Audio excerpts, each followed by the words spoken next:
নমস্কার, নিউজ টাইমে আপনাদের স্বাগত। আপনাদের সঙ্গে রয়েছে আমি সৌমজিৎ। আসছে বিস্তারিত খবরে। আরজিকর ধর্ষণ খুন মামলায় জামিন পেলেন সন্দীপ ঘোষ এবং অভিজিৎ মণ্ডল। তাদেরকে জামিন দেওয়া হয়েছে। আরজিকরের ধর্ষণ খুন মামলায় সিবিআই 90 দিনের মাথাতেও চার্জশিট পেশ করতে না পারায়, সাপ্লিমেন্টারি চার্জশিট পেশ করতে না পারায় তাদেরকে জামিন দেওয়া হলো। আরজিকর ধর্ষণ খুন মামলায় জামিন সন্দীপ ঘোষের ফের প্রশ্নের মুখে সিবিআই এর তদন্ত পদ্ধতি। আমরা কথা বলবো, আমাদের সঙ্গে রয়েছেন প্রতিনিধি মৌমিতা মিত্র। মৌমিতা, তথ্য তুলে ধরছিলাম। আজকে শিয়ালদা আদালতে আরজিকর মেডিকেল কলেজের ধর্ষণ এবং খুনের মামলার ক্ষেত্রে সিবিআই এর তরফ থেকে চার্জশিট জমা দেওয়ার সেই একটা সম্ভাবনা কিন্তু তৈরি হয়েছিল এবং যেটা দেখা গেল আজকে সওয়াল জবাব চলাকালীন রীতিমতো 2 থেকে 3 মিনিটের মধ্যেই কিন্তু সওয়াল জবাব সম্পূর্ণ হয়ে যায়। বিচারক যখন এই মামলা শুনবেন সেটা বলেন, তখন একেবারে সিবিআই এর তরফ থেকে আইনজীবী যেটা বলা হয় যে 90 দিন অতিক্রান্ত হয়ে গিয়েছে এবং এখনো পর্যন্ত যে উপযুক্ত তথ্য প্রমাণ সেগুলো সিবিআই এর তরফ থেকে তারা এখনো পর্যন্ত সংগ্রহ করে উঠতে পারেননি। সেক্ষেত্রে যে নিয়ম রয়েছে 90 দিনের মধ্যে চার্জশিট জমা দিতে হয়। তুমি জানো যে আরজিকর মেডিকেল কলেজের ধর্ষণ এবং খুনের ঘটনার ক্ষেত্রে 14 সেপ্টেম্বর গ্রেফতার করা হয়েছিল সন্দীপ ঘোষ এবং অভিজিৎ মণ্ডলকে। তাদের দুজনকে অ্যারেস্ট দেখানো হয় এবং সেক্ষেত্রে যে কারণ দেখিয়ে তাদেরকে গ্রেফতার করা হয়েছিল, বলা হয়েছিল যে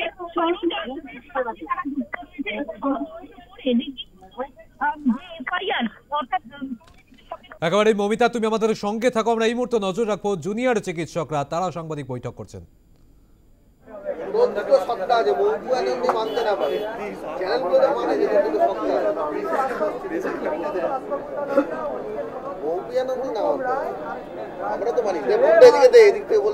যে ছবি আপনারা দেখতে পাচ্ছেন, একদিকে সন্দীপ ঘোষ, তাকে যে আজ জামিন দিয়েছে আদালত। 90 দিনের মাথাতেও সিবিআই সাপ্লিমেন্টারি চার্জশিট পেশ করতে না পারায় জামিন পেয়েছেন সন্দীপ ঘোষ এবং টালা থানার প্রাক্তন ওসি অভিজিৎ মণ্ডল। অন্যদিকে সাংবাদিক বৈঠকে জুনিয়র চিকিৎসকরা।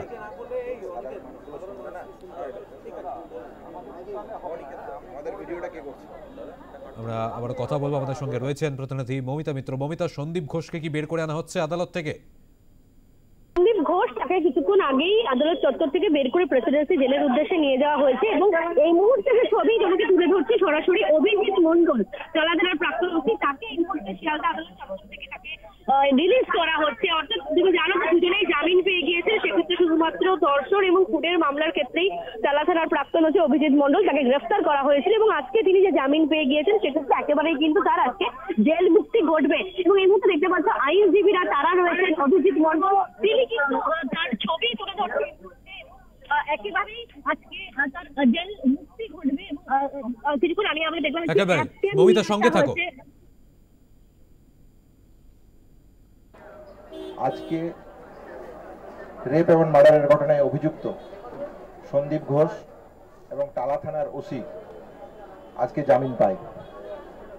এই প্রসঙ্গে এবং এই আন্দোলন প্রসঙ্গে কিছু কথা আজকে আপনাদের সামনে রাখছি।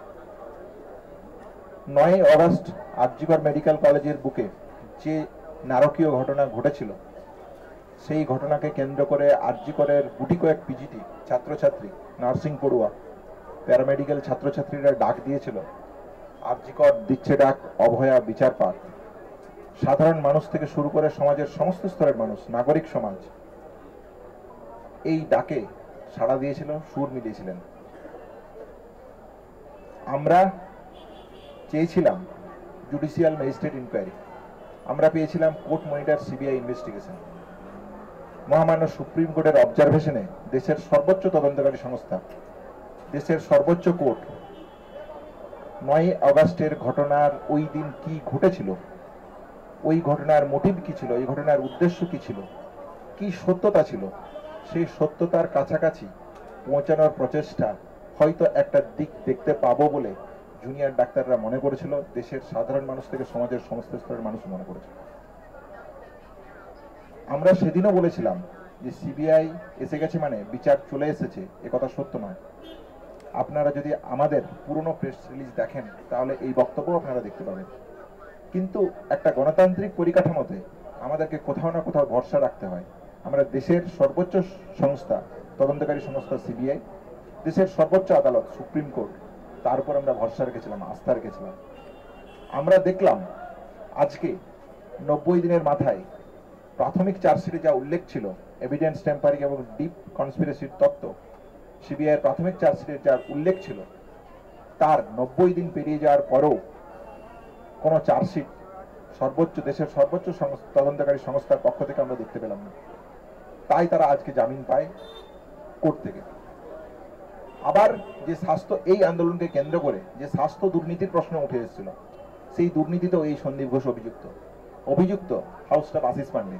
তাহলে সেই জায়গাতেও আমরা দেখতে পেলাম যে রাজ্য প্রশাসকের পক্ষ থেকে তদন্ত ট্রায়াল শুরু করার জন্য যে ক্লিয়ারেন্স দেওয়ার প্রয়োজন এজ এ সরকারি কর্মচারী তারা, সেই হিসাবে সেই ক্লিয়ারেন্স 27 নভেম্বর চেয়েছে নাকি সিবিআই, তারপরেও আজকেও রাজ্য প্রশাসন দেখছে না।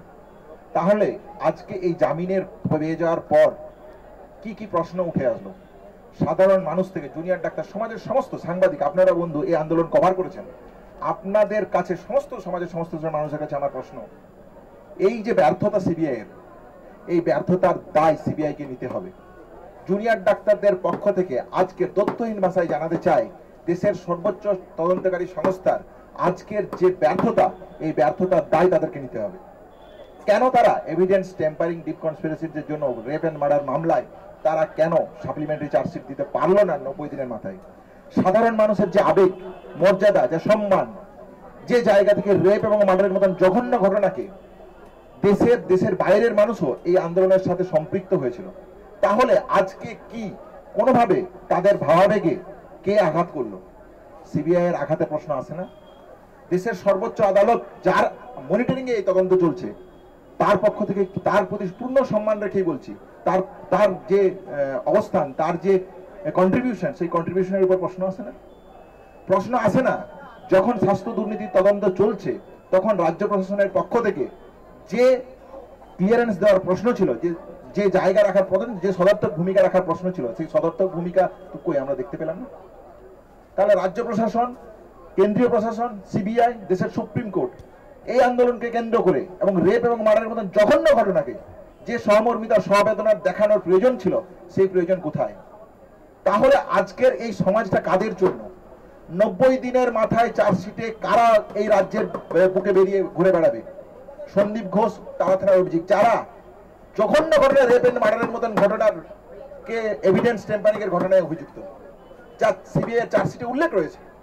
স্বাস্থ্য দুর্নীতির সাথে যারা সরাসরি জড়িত, আরজিকর মামলাতে আরজিকরে যে দুর্বাত্যায়ন চলতো, যে দুর্নীতির চিত্র উঠে এসেছে, সারা রাজ্যবাসী দেখেছে, সারা রাজ্যবাসী এই স্বাস্থ্যের দুর্নীতির জায়গাকে প্রত্যাখ্যান করেছে তাদের আন্দোলনের মধ্যে দিয়ে, তাদের প্রতিবাদের মধ্যে দিয়ে।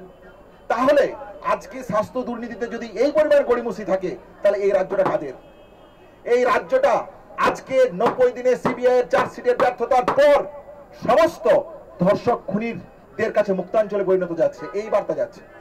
স্বাস্থ্য দুর্নীতিতে যারা অভিযুক্ত তারা এই রাজ্যের প্রশাসনের ঘুরে বেড়াবে, এই রাজ্যটা তাদের কাছে যাচ্ছে। নাগরিক সমাজ, জুনিয়র ডাক্তারকে আজকে ঠিক করতে হবে আমরা কোন পক্ষে থাকবো। জুনিয়র ডাক্তাররা তাদের পক্ষ কলকাতার রাজপথে বারবার দেখিয়ে এসেছে, আমরা এরপরেও তার সেই পক্ষ দেখাবো। হ্যাঁ, আমাদের সম্মিলিত বডি মিটিং আমরা ডেকেছি, অতি দ্রুততার সাথে সেই পদক্ষেপ আমরা রাখবো।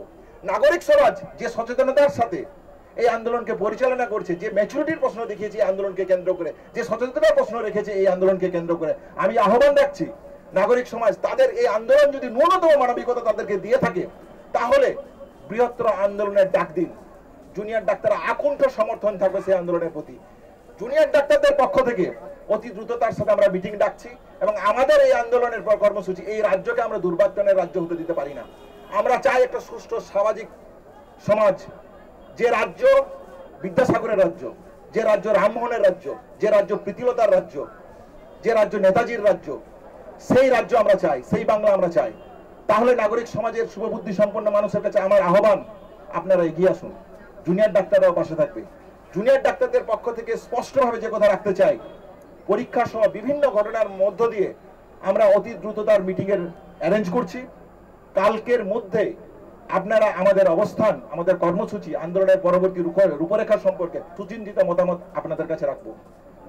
এবং এইখানে যারা সাধারণ মানুষ আছেন তাদের উদ্দেশ্যে আমি বলতে চাই, আপনারা ঠিক করুন, আপনারা ভেবে দেখুন যে আপনারা কোন পক্ষে থাকবেন।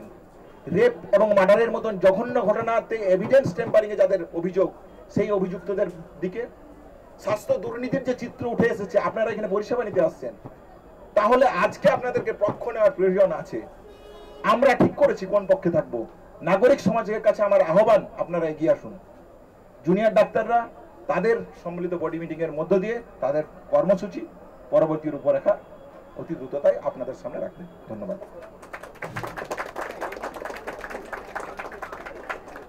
আজকে আমরা দেখলাম যে কারণের জন্য সিবিআই চার্জশিট জমা দিল না এবং 90 দিন হয়ে গেল তারা তথ্য প্রমাণ যে লোপাট হয়েছে সেই তথ্যটা আদালতের কাছে দিতে পারলো না।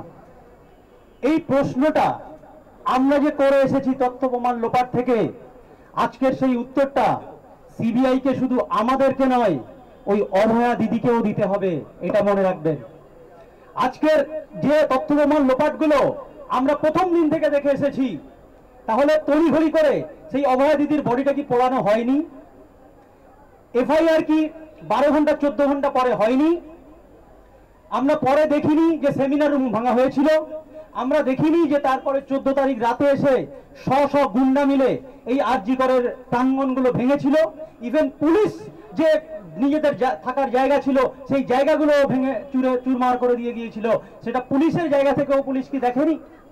তাহলে আজকের সেমিনার রুমের যে যারা ছিল 9 আগস্টে, যাদের চিত্র আমরা পরে দেখেছি, আমরা আরজি করের স্টুডেন্ট হয়ে আন্দোলন করার প্রথম দিন থেকে থাকা সত্ত্বেও আমরা সেই সেমিনার রুমে আমাদেরকে সবাইকে দেখতে পাবেন না, কিন্তু এমন ব্যক্তিগুলো যারা ছিল, পুলিশ আমাদেরকে ঢুকতে দেয়নি, এমন ব্যক্তিগুলো ছিল যাদেরকে এই পুলিশ প্রশাসনই তাদেরকে ফিঙ্গারপ্রিন্ট এক্সপার্ট বলে, তাদেরকে ভিতরের লোক বলে, বাইরের লোক বলে নানাভাবে চালনা করা হয়েছে। তারা কারা ছিল?